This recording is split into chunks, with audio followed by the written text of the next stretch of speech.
ప్రతిపక్ష పార్టీని ఎంతవరకు దూషిస్తే ఎంతవరకు విమర్శలు చేస్తే వాళ్ళకి అన్ని పదవులు ఇస్తారు వైసీపీ పార్టీ అంటారు. నిజంగా మీకు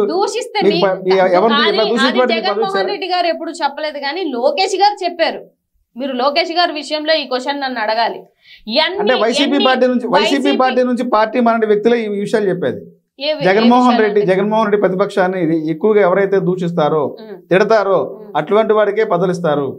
మమ్మల్ని ఆయన ఇచ్చిన స్క్రిప్ట్ మేము మాట్లాడడం తప్ప మా వ్యక్తిగతంగా మేము మాట్లాడని చెప్తాం. చాలా మంది మాట్లాడిన వాళ్ళు ఉన్నారు కదా, పదవి ఇచ్చారా శ్రీరెడ్డికి? పదవి మీరు అన్న ప్రకారం ఇవ్వాలి కదా.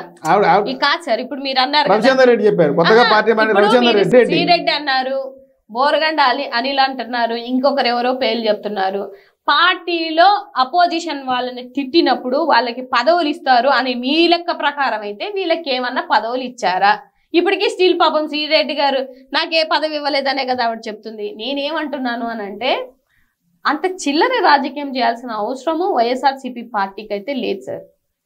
వీళ్ళు ఇప్పుడు మొన్న లోకేష్ గారు ఏమన్నారు, ఎన్ని కేసులుంటే ఎన్ని బూతులు తిడితే ఎంత రెడ్ బుక్ రాజ్యాంగాన్ని ముందుకు తీసుకెళ్తే వాళ్ళకి నామినేటెడ్ పదవులు ఇస్తానని ఆయన ఓపెన్ స్టేట్మెంట్ ఇచ్చినటువంటి వ్యక్తి. పెద్ద పదవి అది ఇంకా ఏ పదవి అన్నా అనుకోండి. అలా ఎప్పుడన్నా జగన్మోహన్ రెడ్డి గారు మీడియా ముందు మాట్లాడడం మీరు చూసారా? పోనీ ఎక్కడన్నా చెప్పడం జరిగిందా? మీరు రెచ్చగొట్టి మీరు మాట్లాడిస్తున్నారు కాబట్టి తిరిగి ఇప్పుడు అభిమానం ఉంటది కదా సార్. ఇప్పుడు మొన్న ఎవరు సినీ ఫీల్డ్ లో ఆ పృథ్వీరాజ్ అన్నతను ఎందుకు మీ రాజకీయాలు వేరు, సినిమా ఫీల్డ్ వేరు, మీ పని మీరు చేసుకోండి. అక్కడ మాట్లాడాల్సినటువంటి సందర్భమే కాదు అసందర్భం మాట్లాడి మళ్ళీ నేను మాట్లాడలేదు అని అంటారు. మరి మీరు మా నాయకుడిని ఊరికూరికైనా మాట్లాడుతుంటే అభిమానులు ఎందుకు ఊరుకుంటారు సార్? ఇప్పుడు ఇంట్లో ఒక పెద్ద ఆయన ఉన్నాడు అనుకోండి, ఆ పెద్ద ఆయన అంటే మిగతా వాళ్ళం ఎందుకు ఊరుకుంటాము? ఇప్పుడు 1,30,00,000 మంది ఉన్నాము ఆయన అభిమానులు. ఇక్కడే కాదు, నాట్ ఓన్లీ తెలంగాణలో కూడా విపరీతమైన అభిమానం ఉంది. అసలు అనుకుంటే చాలా చాలా కోవేట్, లండన్ బోల్డ్ మంది ఆయన అభిమానులు ఉన్నారు. ఆయన తక్కువ చేసి మాట్లాడితే ఎందుకు సార్ ఊరుకుంటాం? అంటే కామ్గా ఉన్న వాళ్ళని పోక్ చేసేది మీరే, చెప్పు చూపించేది మీరే, నాకు కొడకల్లారా అనేది మీరే. తిరిగి మళ్ళీ మీకు అక్కడి నుంచి కౌంటర్ వస్తే మాత్రం మీరు మాట్లాడారని ఏలెత్తి చూపిస్తే ఎంత ఘోరం సార్ అది, ఎంత అన్యాయం. ఆడవాళ్ళం మేమెంత సఫర్ అవుతున్నాం సార్.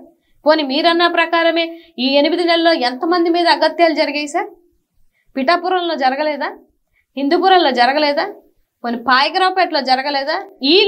ఇటువంటి సంఘటనలు జరిగితే ముందు ఇటువంటి సంఘటనలు జరిగినటువంటి మరుక్షణమే మా హోమ్ మినిస్టర్ శివంగి అక్కడ వెళ్ళిపోతాను అనేది టీడీపీలు చెప్తారు. హోంమంత్రి అంటే ఒక శివంగా క్రియేట్ చేస్తున్నారు.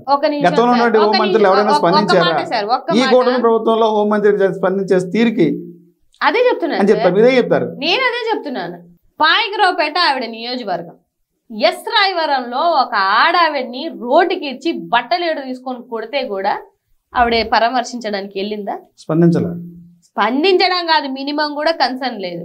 పోనీ అనకాపల్లిలో, ఆ జిల్లానే కదా ఆవిడ, అనకాపల్లి జిల్లాలో ఇంటికెళ్ళి మరి గొంతు కోసొస్తే ఆ పక్కన ఏదో ఫంక్షన్ జరిగితే ఆ ఫంక్షన్కి వెళ్ళింది కానీ వాళ్ళని కూడా మినిమం పరామర్శించకుండా వెళ్ళినటువంటి ఈ శివంగి గారికి మీరంటున్న ఈ హోమ్ మినిస్టర్ గారికి సాక్షాత్తు ముఖ్యమంత్రి నారా లోకేష్ గారికి అనేటువంటి వ్యాఖ్యలు చెప్పింది. అదే చెప్తున్నా.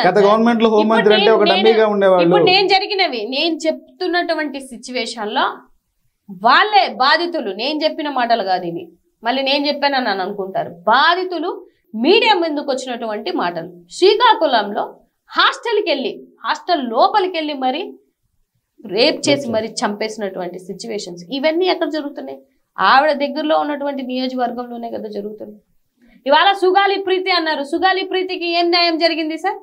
సుగాలి ప్రీతి విషయం ఎప్పుడు జరిగింది సార్? అది 2017లో జరిగినటువంటి సంఘటన. అప్పుడు వీళ్ళకి చేత కాకపోతే జగన్మోహన్ రెడ్డి గారు సిబిఐ ఎంక్వైరీ చేసి అక్కడ వాళ్ళకి పర్సనల్ గా ఫైనాన్షియల్ గా హెల్ప్ చేసి భూమి అనౌట్ చేసి మళ్ళీ ఒక గవర్నమెంట్ ఉద్యోగం ఇచ్చి వాళ్ళకి అండగా ఉన్నటువంటి జగన్మోహన్ రెడ్డి గారి మేల అదే సుగాలి ప్రీతి పేరు వాడుకొని ఇవాళ మీరు పదవులు సంపాదించుకొని నిన్న సిబిఐ తోటి పిటిషన్ వేయించారు. ఏమని? వాళ్ళ తల్లిదండ్రులు వేసినటువంటి పిటిషన్ లో కంప్లీట్ ఇన్ఫర్మేషన్ స్పష్టత లేదు. విషయం జరిగింది 2017. ఎప్పుడు? అవును సార్. కానీ పవన్ కళ్యాణ్ గారు చెప్పేది జగన్మోహన్ రెడ్డి ప్రభుత్వంలో జరిగిందని ఆయన పదే సుగాలి ప్రీతి విషయం బయట తీసుకొచ్చారు. చెప్పారు కదా సార్.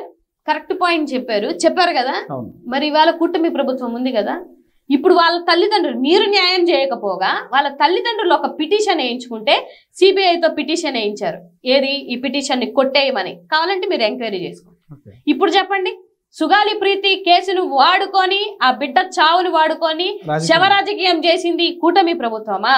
వాళ్ళకి సిబిఐ ఎంక్వైరీ వేయించి డబ్బులు ఇచ్చి వాళ్ళ ఇంట్లో ఒక గవర్నమెంట్ ఉద్యోగం ఇచ్చి రాజకీయం చేసిన జగన్మోహన్ రెడ్డి గారు దాన్ని జనాలు కూడా ఆలోచించాలి.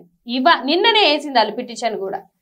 సో ఇంత చిల్లర రాజకీయాలు చేసుకొని మీదికి వెళ్ళిపోయి నానా అబద్ధాలు ఆడేసి అది ఎన్ని రోజులు ఫలించదు సార్. డెఫినెట్ గా మీరు అన్నట్టుగా మళ్ళీ రాజకీయాలు ఇప్పుడు కానీ సడన్ గా ఎలక్షన్స్ వస్తే విత్ బెస్ట్ మెజారిటీ తోటి గెలిచేది మాత్రం వైఎస్ఆర్సీపీ పార్టీ.